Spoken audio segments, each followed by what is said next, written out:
AITA for not inviting my family to my housewarming after years of humiliation.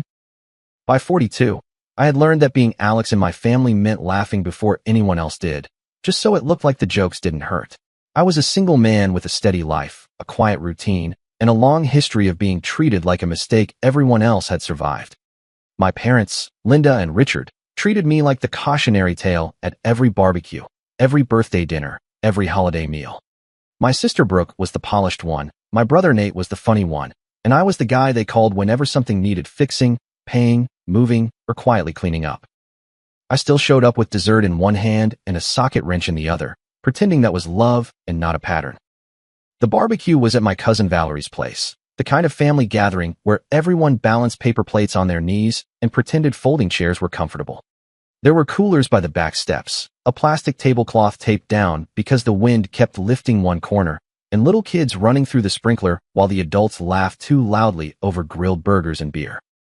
I had brought a tray of brownies from a bakery because my mother always said store-bought was better than Alex trying to prove something. I put them on the table, helped Valerie's husband drag an extra cooler across the yard, and tried to stay out of the center of things.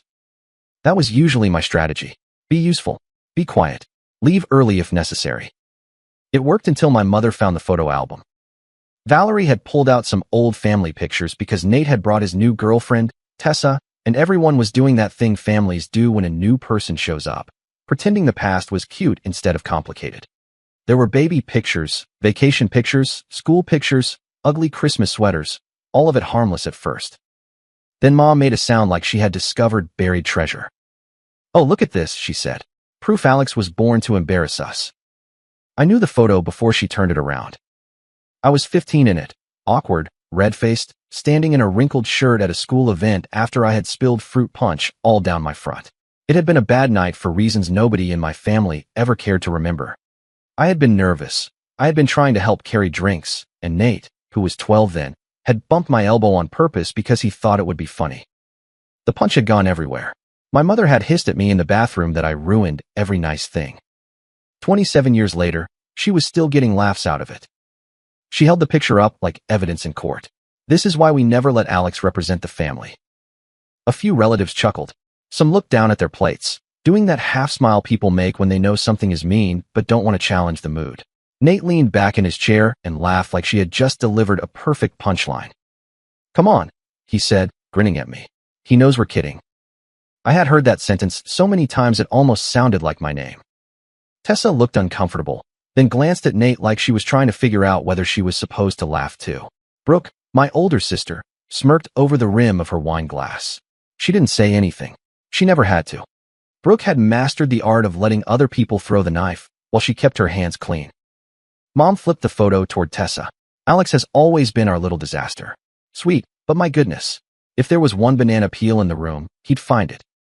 I kept my face still. I had trained myself to do that.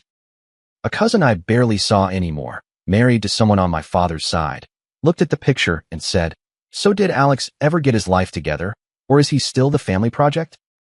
The laughter that followed wasn't huge. That almost made it worse.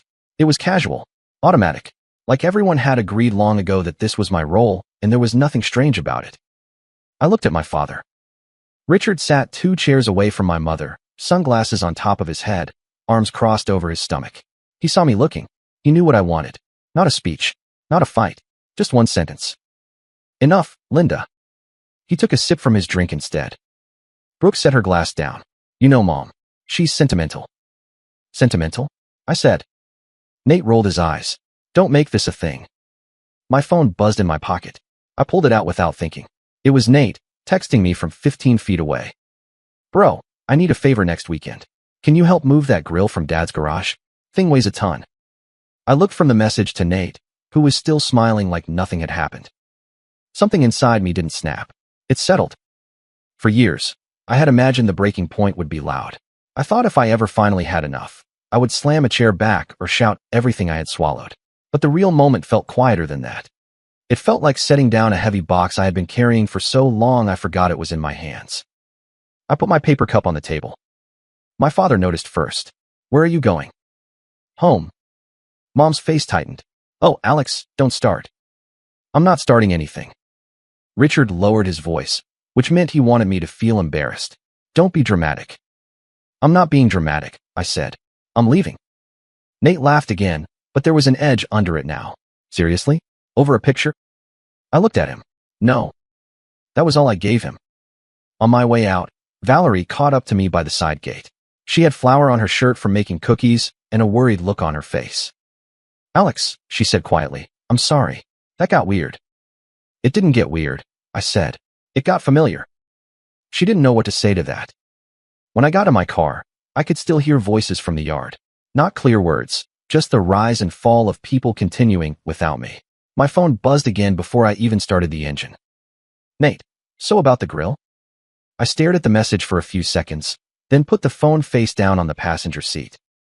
That night, I went back to my apartment, ate a sandwich standing over the kitchen sink, and opened the folder on my laptop labeled House. I hadn't told most of my family about it.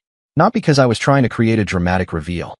I had learned not to give them anything tender while it was still becoming real. The inspection report was there. The homeowner's insurance quote. The email from the lender. The closing checklist. The budget spreadsheet I had worked on for months, moving numbers around until they finally stopped scaring me. I had spent years helping people who saw me as a punchline, while quietly building the one thing that was only mine. The house wasn't a mansion. It wasn't some movie set dream with columns and a fountain. It was a solid, warm, older house with a deep front porch, a kitchen that got morning light, and a backyard big enough for a table under the trees. The garage had shelves along one wall where I could keep tools without lending them out until they disappeared. The living room had scuffed floors I planned to refinish someday. The upstairs hallway smelled faintly like fresh paint and old wood. It was the first place I had ever walked into and thought, I can breathe here. 3 weeks after the barbecue, I signed the closing papers. The office was too cold, the pen skipped on the first signature, and the stack of documents looked ridiculous. I signed my name so many times it started to look fake. When the keys finally landed in my palm, I didn't cry. I didn't cheer. I sat in my car afterward with both hands on the steering wheel, staring through the windshield while the key ring dug into my fingers. Nobody in my family had clapped for me in years, so I stood there and let the silence do it. The first night in the house, I ate takeout on the kitchen counter because my table was still in pieces in the garage. Boxes sat everywhere. The living room echoed. One lamp worked. I had no curtains yet, so when the sun went down, the windows turned black and reflected me back at myself. Tired, older than I felt some days, but not defeated. My phone buzzed around 9 p.m. It was a text from Brooke. Heard you moved. Renting again, or did someone finally approve you? I read it twice. I hadn't told Brooke I moved. There were plenty of ways she could have heard something. Family talked. A cousin might have mentioned a box in my back seat. Someone might have seen a change of address envelope. But the wording had her fingerprints all over it. Casual enough to deny, sharp enough to sting. I typed, "Why do you ask?" The bubbles appeared, vanished, appeared again. Brooke, relax. It was a joke. There it was again. The family password. Say something ugly, call it a joke, then make me responsible for the mood. I didn't answer. I took a screenshot and saved it in a folder I had started that night after the barbecue. The folder wasn't some revenge board. I wasn't pacing in front of printed photos with red string. It was just a place to keep myself honest. For years, whenever my family hurt me, they made it foggy afterward. They told me I was too sensitive. They told me I remembered wrong. They told me nobody meant it that way.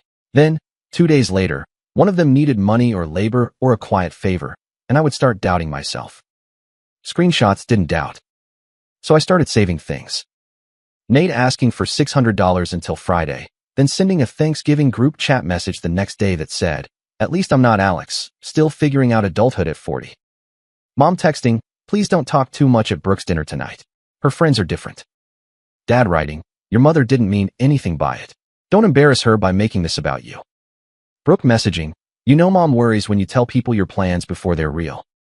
Under those were bank transfer receipts with ordinary memo lines. Mom meds. Nate rent help. Dad utility catch-up. Car repair. Brooke emergency deposit. I hadn't noticed the pattern when it was spread over years. In one folder, it looked obscene. A week after I closed, Nate texted again. "Bro, real quick. Can you spot me 300? Tessa's tire blew and I'm tapped out. I'll hit you back Friday." Then, less than a minute later. "And don't be weird about the barbecue. Mom cried after you left." I almost laughed. Not because it was funny. Because the order of the messages was perfect. Money first. Guilt second. I replied, I can't help with that. Nate, you can't or you won't. Me won't. He called immediately. I let it ring. A voicemail appeared. Alex, come on. It was one barbecue. You're really going to punish me because mom showed an old picture? That's messed up. Call me back. I didn't call him back. Instead, I planned my housewarming. At first, I told myself I would keep it small. A few friends, Valerie, maybe Aunt Denise. Then I stood in the backyard one Saturday morning with coffee in my hand and looked at the empty space under the trees. For once, I didn't want to shrink something good just to avoid making other people uncomfortable. So I made a real guest list. I invited coworkers I actually liked.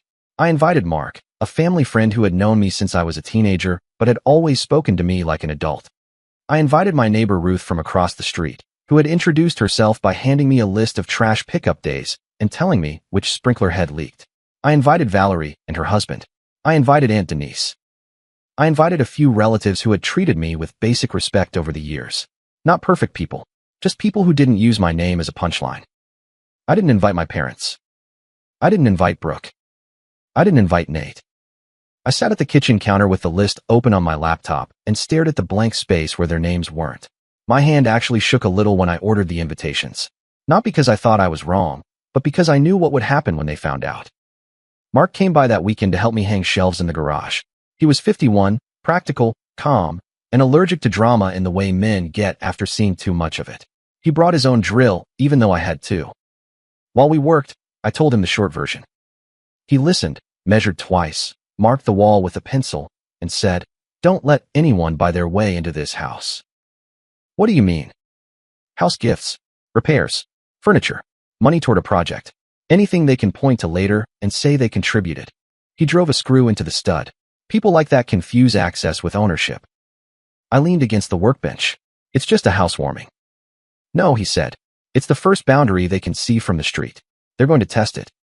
He was right. 2 days later, Brooke texted again. Mom says you're being distant. Are you going through something? I stared at it while standing in the hardware store aisle holding a pack of cabinet pulls. Me, no. Brooke, you know you can talk to us.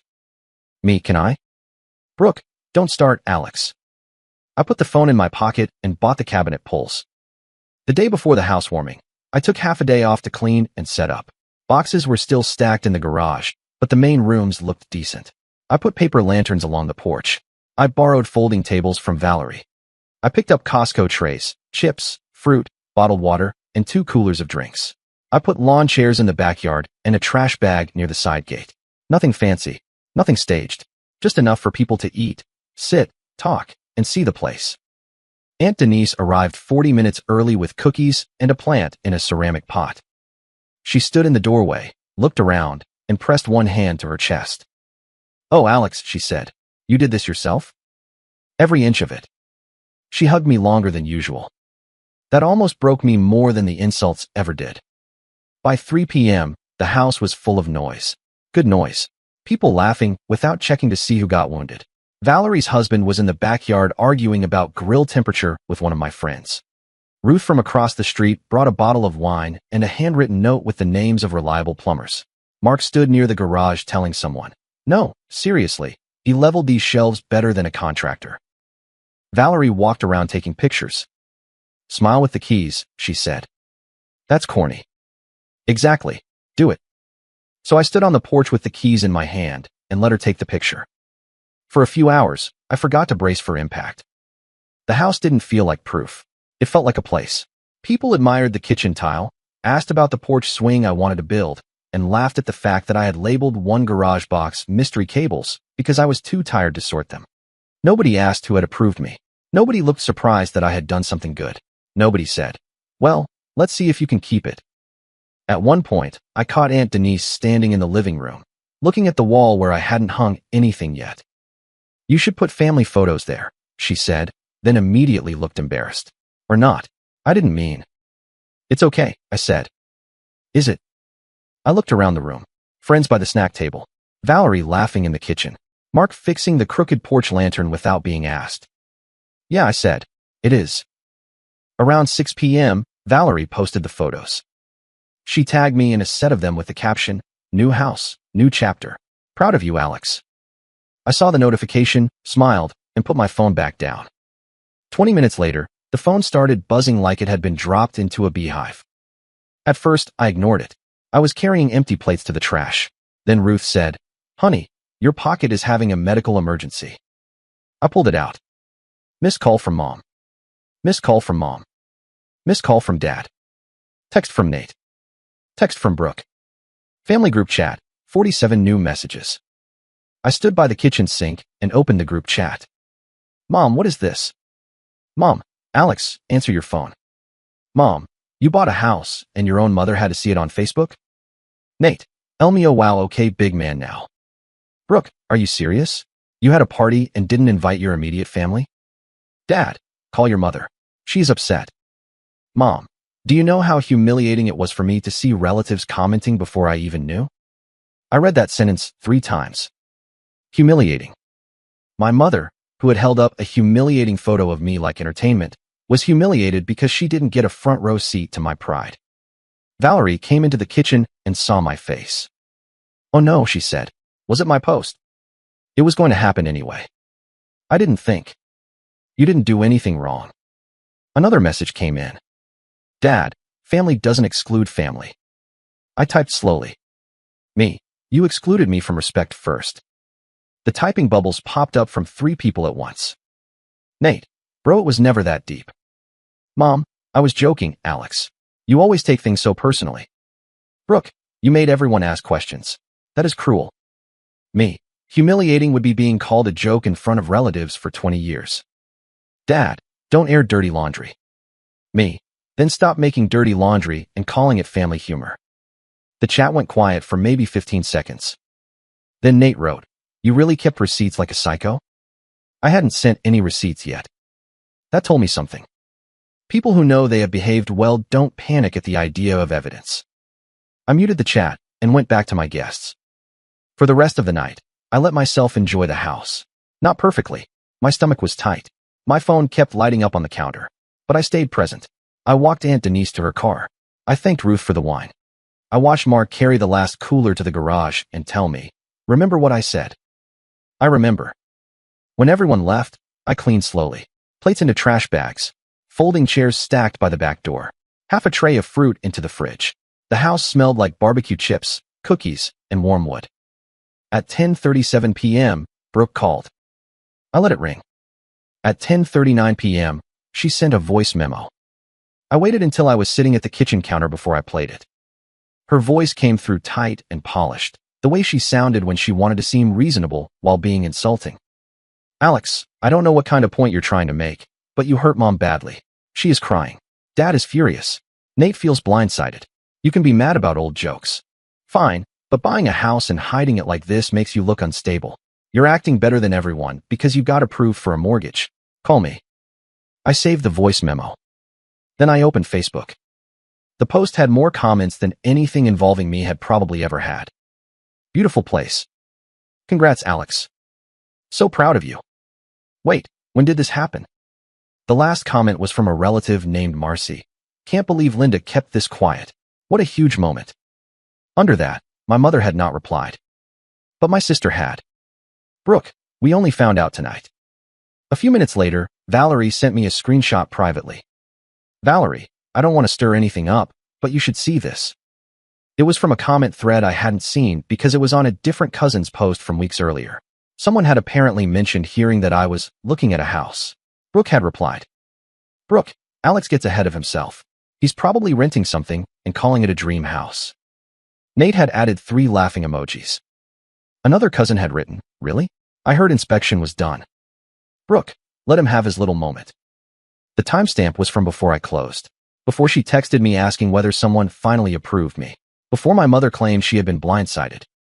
I sat there in my quiet kitchen, looking at that screenshot, and felt something colder than anger. Brooke knew. Maybe not every detail. Maybe not the closing date. But she knew enough to understand that something real was happening. And instead of telling my parents or congratulating me or even staying silent, she had done what Brooke always did. She pressed my head back underwater before anyone noticed I was swimming. I saved that screenshot too. The next morning, the first voicemail from my mother came at 7:12 a.m. Alex, this is your mother. I hope you are proud of yourself. I barely slept. Your father barely slept. People are asking why we weren't there, and I don't know what to say. After everything we have done for you, you could not invite your own mother to see your house? I was joking at Valerie's barbecue. That's what families do. We joke. Call me back. The second was at 8:03 a.m. You are dividing this family over old jokes. I hope that house keeps you warm when you have nobody. By noon, the tone shifted. Maybe we all got emotional. I would like to come by and see it. Just me. We can talk. Dad texted after that. Your mother is heartbroken. Open the door when we come. Don't make a scene. When we come. Not if. I replied, do not come to my house uninvited. Dad, we are your parents. Me? That is not a key. He didn't answer. At 2:18 p.m., my doorbell camera sent an alert. There they were. My mother stood on my porch in sunglasses, lips pressed flat, holding her purse like it was a weapon. My father stood behind her, jaw tight. Brooke was on the steps with a glossy gift bag in one hand. Nate stood in the driveway looking around at the house like he was appraising something he might borrow. For 1 second, the old Alex almost opened the door. Not because I wanted to, because habit lives in the body. The doorbell rang, my mother was outside, and some trained part of me thought, fix it, smooth it over, let them in so nobody gets madder. Then I saw Brooke lift the gift bag toward the camera and say, he's probably watching us like a creep. I didn't open the door. I stepped onto the porch through the side door from the garage instead, keeping the main door closed behind me. The camera caught all of it. My mother turned sharply. Open the door, Alex. You have made your point. No. Her eyes widened like she had never heard the word from me before. Dad stepped forward. Stop acting like a child. I told you not to come. We are your blood, he said. Then you should have treated me like I was worth more than a punchline. Brooke held up the gift bag. We brought a housewarming gift. I looked at it. Take it with you. She gave a short laugh. Wow. So you are doing this whole wounded man performance in person too. Nate walked closer to the porch steps. Can we at least see the place? You really going to make Mom stand outside? Yes. Mom put a hand to her chest. After everything I sacrificed for you. I kept my voice low. This is not about my childhood. This is about how you treat me now. I was joking. You always are. That is what family does. No, I said. That is what my family did to me. Dad pointed toward the door. Enough. Open it. No. The point is that I don't have to open this door. For a moment, nobody spoke. A car passed slowly on the street. Somewhere down the block, a dog barked. Then Mom's face changed. The hurt vanished. The anger showed. You embarrassed me, she said. I nodded once. Now you know the feeling. Brooke snapped. So this is revenge. No. Revenge would have been inviting you and putting your worst moments on a slideshow. Nate scoffed. There it is. You think you're better than us now. I'm not acting better than you, I said. I'm acting better toward myself. Mom's mouth twisted. You are being cruel. I looked at all four of them, standing on the porch of the home I had bought without their belief, their help, or their blessing. You taught me I was an embarrassment, I said. I just stopped inviting embarrassment into my life. Brooke looked toward the doorbell camera. She noticed the blue light. Are you recording this? The doorbell records when people come onto my porch. Dad's face reddened. Family doesn't record family. Family doesn't show up after being told not to. Mom took a step back like she couldn't believe the neighbors might see her being denied access. That was the real wound. Not my pain. Not the years. The image.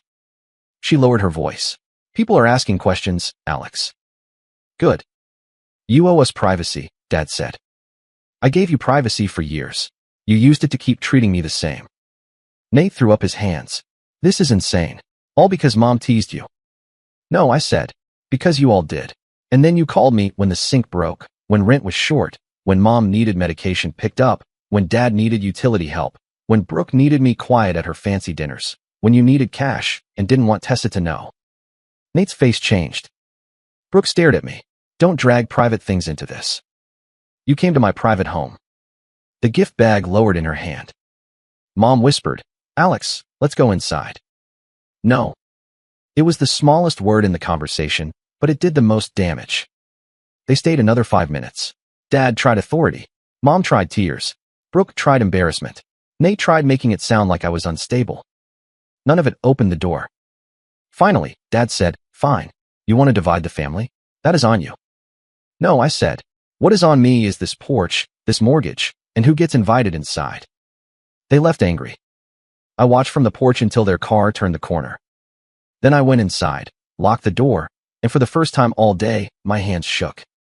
The group chat exploded again within 10 minutes. Mom, your brother refused to let us inside. Nate, he stood there like some security guard. Whole thing was creepy. Brooke, he recorded us without consent. Dad, this has gone too far. Marcy, wait, you all went over after he asked you not to? Aunt Denise, Linda, is that true? Mom, we are his parents. Valerie, that is not an answer. The chat went quiet for a second. Then Nate made the mistake that changed everything. Nate, everyone needs to stop acting like Alex is some victim. He has been dramatic his whole life. I opened my folder. I had thought about sending everything. Every screenshot. Every transfer. Every insult. But that would have turned into noise. So I picked carefully. First, the barbecue photo comment from Brooke. He's probably renting something and calling it a dream house. Then Nate's Thanksgiving message calling me hopeless, followed by his money request the next morning. Then Mom's text before Brooke's dinner. Please don't talk too much tonight. Her friends are different. Then Dad's message. Your mother didn't mean anything by it. Don't embarrass her by making this about you. Then a bank transfer history screenshot with names and memo lines visible, but account details covered. Mom meds. Nate rent help. Utility catch-up. Car repair. Then I sent one message. I did not exclude my family. I excluded the people who only call me family when they need something. No one replied for almost 3 minutes. 3 minutes in a family group chat is a lifetime. Then Aunt Denise wrote, Alex, I did not know. Valerie, neither did I. Marcy, Linda. Mom, I cannot believe you would post private financial matters. Me, you publicly called me an embarrassment. I privately paid when you asked. You don't get to be ashamed of the proof and proud of the help. Dad, take those down. Me, it is a group chat, not Facebook. You wanted privacy. Here it is. Brooke, you are twisting this. Me, you knew about the house before last night. Brooke didn't respond. So I sent the screenshot Valerie had forwarded. Brooke, Alex gets ahead of himself. He's probably renting something and calling it a dream house. Brooke, let him have his little moment. Nate's laughing emojis sat under it like fingerprints. The chat went dead. A few minutes later, Brooke called me. I declined. She sent a voice memo instead. Okay, yes, I heard you were looking. I didn't tell Mom and Dad because I didn't know if it was actually happening. You have to understand, Mom gets excited and then disappointed. I didn't want everyone making a big deal over nothing. I played it twice, not because I needed to understand it, but because I wanted to remember the sound of someone admitting the truth while still trying to dress it up as concern. I typed back privately. You mean you didn't want them making a big deal over me? She replied fast. That is not fair. I sent, it is accurate. That night, Nate texted me outside the group chat. So we're done? Over jokes? I didn't answer. Then. And I still need that 300, man. Things are tight. I stared at the message for a long time. If I had needed proof that nothing had changed, there it was, delivered with no shame at all. I replied, I am not sending money anymore. Nate, must be nice to get a house and turn into a snob. Me, must be tiring to call me a screw-up and still need my help. He didn't answer that. The next few days were a storm of shifting tactics. My mother left voicemails that moved from outrage to grief to something that sounded almost like an apology until the end, where the real request always appeared. Alex, I miss you. I miss my son. I think we should sit down as a family. Maybe at your place, since everyone is curious and it would help calm things down. Delete. Alex, I know I have teased you. Maybe too much. But you know I love you. I would never intentionally hurt you. Let me come see the house. Just let me see where my son lives. Save, but don't answer. People are saying things that are not true. You need to tell them we are not bad parents. There it was. Not, I hurt you. Not, I am sorry. Tell them we are not bad parents. My father sent one-line text like he was issuing weather alerts. This is immature. Your mother is not sleeping. Do not let outsiders influence you.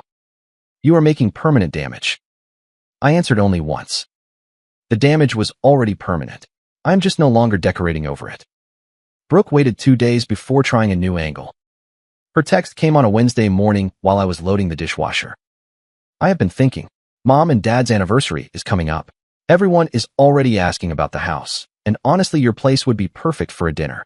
It would mean a lot to Mom after how embarrassed she felt. You don't even have to do much. We can handle catering. Just let us use the space. I read it once. Then again. Then I actually sat down. There it was, clean and bright under all the family noise. They didn't want me inside the proud family story. They wanted my house inside it. I typed, "You are not embarrassed by me when my house is useful." Brooke, that is not what I said. Me, it is what you mean. Brooke, you are making this impossible. This could help Mom feel less humiliated. Me, my house is not a stage for people who spent years making me the punchline. Brooke, so what? You are punishing our parents forever? Me, no. I am protecting my peace indefinitely. She didn't reply for an hour. Then she sent, "You have changed." I looked around my kitchen. The dishwasher hummed. Morning light hit the floor. A stack of unopened mail sat by the toaster. Nothing dramatic. Nothing cinematic. Just my house, quiet and intact. I wrote, "I hope so." That afternoon, I made the practical changes. I removed Nate from the transfer app favorites list. I deleted the old note where I kept track of who owed what, not because the debts disappeared, but because I accepted I was never going to see that money again. I changed the garage keypad code, even though none of them knew it. I emailed my bank to remove an old authorization note from years ago when I had helped my parents set up a utility payment. I put the spare key Mark had warned me about in a lockbox and gave the code only to Ruth for emergencies. Then I sent one clear message in the family group chat. I am not discussing this in circles anymore. From now on, I am not providing loans, co-signing, repair work, moving help, temporary storage, event hosting, spare keys, or emergency favors unless there is an actual medical emergency. If you want a relationship with me, it starts with basic respect. Kindness is the price of admission now. Nate replied first. So now you're rich and too good for us. Me, I am not rich. I am done paying admission to a family that keeps me outside the room. Mom, I cannot believe my own son is speaking to me this way. Aunt Denise, Linda, maybe read what he wrote. Dad, Denise, stay out of this. Aunt Denise, I stayed out of it for too long. That was the first crack in the old wall. It didn't all come crashing down at once. Real family consequences rarely happen like that. Nobody lost a house overnight. Nobody got dramatic justice delivered with flashing lights. The karma was smaller, slower, and in some ways more satisfying because it was real. Nate had to explain to Tessa why he was suddenly short on money when, apparently, his screw-up brother had been covering gaps for years. I heard later from Valerie that Tessa didn't find it charming. Brooke had to move the anniversary dinner to a restaurant after telling people it would be at a beautiful family home. When relatives asked whose home, she got vague. When they figured it out, she got quiet. My mother tried to brag about my house twice to people who had seen Valerie's post, but both times someone asked, "Have you been inside yet?" She had not. My father stopped texting commands and started sending articles about forgiveness. I didn't click them. A week after the driveway confrontation, Aunt Denise asked if she could come by for coffee. I hesitated before saying yes. Not because she had been cruel like the others, but because she had laughed sometimes. She had looked away sometimes. That mattered. She arrived with muffins and no gift bag. "I didn't bring anything for the house," she said at the door. "I thought maybe gifts are complicated right now." I almost smiled. Coffee is in the kitchen. We sat at the table with paper napkins between us. For a while, we talked about ordinary things. Her neighbor's dog, the plant she had given me, and how hard it was to kill, apparently. The way the porch got good shade in the afternoon. Then she set her mug down. I should have said something years ago. I looked at her. She didn't rush to fill the silence, which I appreciated. "I laughed sometimes because I thought that was just how everyone joked," she said. "Then I saw those messages. The money. The way they spoke to you right next to what they asked from you. I am ashamed I didn't see it." "I needed someone to say it then," I said. Her eyes watered. "I know. I appreciate you saying it now," I continued. "But I am not pretending it didn't happen. I'm not asking you to." That was why she stayed in my life.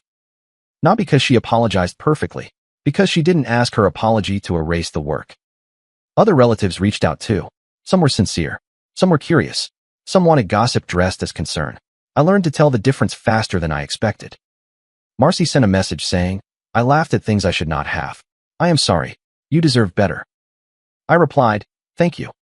Another cousin wrote, "I always knew they were hard on you. but family is family. I didn't reply. Valerie came by one evening to return the folding tables and looked like she might cry the entire time. I feel awful, she said, if I had not posted. Valerie, I know you said it was okay, but… It was okay, I said. Your post didn't create the problem. It revealed it. She nodded, then looked around the kitchen. For what it's worth, I really am proud of you. I swallowed hard. I know. 2 weeks after the housewarming, my mother sent an invitation to what she called a healing dinner. Her text was longer than usual. Alex, your father and I think it is time we sit down as a family and move forward. There has been enough hurt. We would like to come to your house Saturday evening. Brooke can bring salad, Nate can bring dessert, and I will make the chicken dish you like. No arguing. Just family. I read it while standing in the garage next to the shelves Mark and I had hung. For a moment, I pictured it.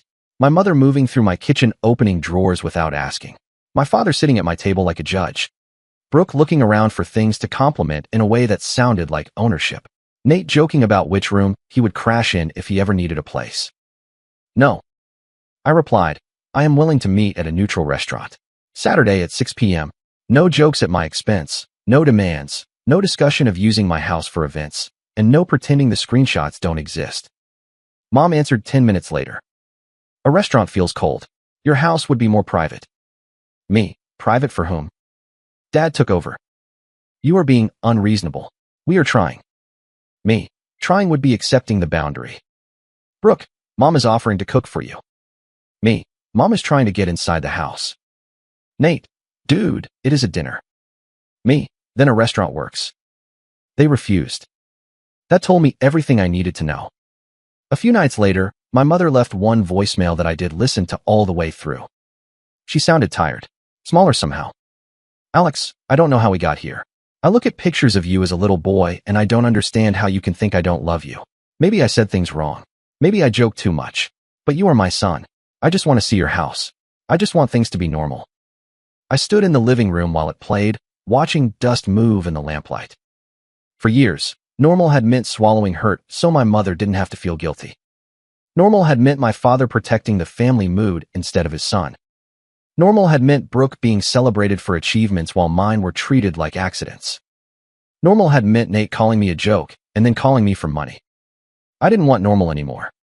I saved the voicemail, not because I planned to use it, but because it reminded me how close guilt could sound to love if you were tired enough. The next day, I left the family group chat. Before I did, I sent one last message. I am available individually to people who can speak to me with respect. I am not available for group pressure, public jokes, money requests, or access to my home. I hope everyone has a good anniversary dinner. It will not be at my house. Then I tapped leave group. My phone went quiet in a way that felt almost suspicious. At first, the silence made me restless. I kept reaching for my phone, expecting another accusation, another demand, another quick favor. I hadn't realized how much of my nervous system had been trained around their interruptions. On the first quiet Saturday, I built the porch swing. It took most of the day because I measured wrong twice and had to go back to the hardware store for bolts. Ruth came over halfway through with lemonade and told me I was overthinking the chain length. She was right. By sunset, the swing hung sturdy and level, facing the front yard. I sat there with a drink in my hand and no one asking me to move a grill. A month passed. I didn't become magically free of caring. That would be a lie. Some mornings I woke up angry. Some nights I wondered if I had been too harsh. Then I would open the folder, not to punish myself, but to remember clearly. The thing about being the family punchline is that people expect you to participate in your own humiliation. They need you to smile, because your smile tells everyone it is harmless. The moment you stop smiling, the joke becomes evidence. Brooke tried once more. She sent a text late on a Thursday. I hope you are happy. Mom barely talks about anything else. Dad is embarrassed. Nate says you ruined the family. Was it worth it? I replied the next morning. Yes. She responded almost instantly. That is cold. Me, no. Cold was knowing I was buying a house and telling people I was pretending. Brooke, I said I was sorry. I scrolled up. She had not, actually. She had explained. She had defended. She had complained. She had never said the words without a hook attached. Me, you were sorry people saw it. She didn't answer. Nate, meanwhile, found other people to complain to. That worked for about 2 weeks. Then, According to Valerie, he asked my father for money and got told they were not in a position. He asked Brooke, and she said she had expenses. He asked Aunt Denise, and she said, maybe call the brother you mocked and apologize before asking him for cash. He did not call me. Good. My father sent one email. He always used email when he wanted to sound official. Subject, family matter. Alex, this situation has gotten out of hand. Your mother and I raised you to value family. We may not have been perfect, but no parents are. You are focusing on old comments instead of decades of support. I expect you to reach out and repair this before more people get involved. Dad. I waited a day before answering. Dad. I value family. I do not value disrespect disguised as family. I am not asking for perfection. I am requiring accountability. I will not repair a story where I am blamed for reacting to behavior everyone else wants to keep minimizing. Alex. He didn't reply. The anniversary dinner happened at a restaurant. I know because Valerie attended and told me about it later, carefully, after asking if I wanted to know. I said yes. Apparently, my mother tried to keep things cheerful. Brooke made a toast about resilience and togetherness. Nate made no jokes about me, which must have nearly injured him. My father told people I was busy. Then Aunt Denise raised her glass and said, to families learning to be kinder before they lose access to the people who showed up for them. Valerie said the table went silent. I wish I could say I felt triumphant. Mostly, I felt tired. But under the tiredness was relief. They were finally uncomfortable in the space where they used to put me. 2 days after that dinner, Mom texted, I do love you. I believed her. That was the complicated part. I believed my mother loved me in the way she understood love. I also believed that her love had come with a role assigned to me, and she was angry that I had quit playing it. Both things could be true. That didn't mean I had to hand her a key. I replied, love without respect is not enough for access to my life. She didn't answer. The seasons started to change. The house became less like a project and more like mine. I hung shelves in the living room. I painted the guest room, not because I planned to host family, but because I wanted it to look finished. I bought a decent table for the kitchen. I learned which floorboard creaked near the hallway and how long the porch light stayed on after the motion sensor caught a passing car. Every small routine felt like proof that peace wasn't empty. It was full of things I had never had room to notice. One Friday night, I had a few people over for dinner. Nothing big. Valerie and her husband, Aunt Denise, Mark, Ruth, and 2 friends from work. I made chili because it was hard to ruin, and Ruth brought cornbread because she didn't trust me to remember it. People sat around the kitchen table and in the living room with bowls in their hands. The conversation moved easily. Work stories, neighborhood gossip, Mark telling an extremely boring story about a ladder that somehow made everyone laugh because he told it like a police report. Aunt Denise asked Valerie about her kids. Nobody performed. Nobody waited for someone to bleed so they could call it humor. At one point, Valerie took a picture of the table. She looked at me first. Okay to post. That small question meant more than she knew. Yeah, I said. Just no dramatic caption. She grinned. Fine. Normal caption. After everyone left, I cleaned the kitchen alone. Not lonely. Alone. There is a difference I had not understood until that house. I put leftovers into containers, wiped the counter, and turned off the dining room light. Outside, the porch swing moved slightly in the wind. My phone sat on the counter, face down. When I finally picked it up, there was one missed call from Mom. One voicemail. For a moment, my thumb hovered over it. Then I put the phone back down without listening. Not every message needed to become my responsibility. I walked to the front door and checked the lock. The porch light glowed over the steps where my family had stood demanding entry to a life they had mocked until it became useful. The doorbell camera blinked softly.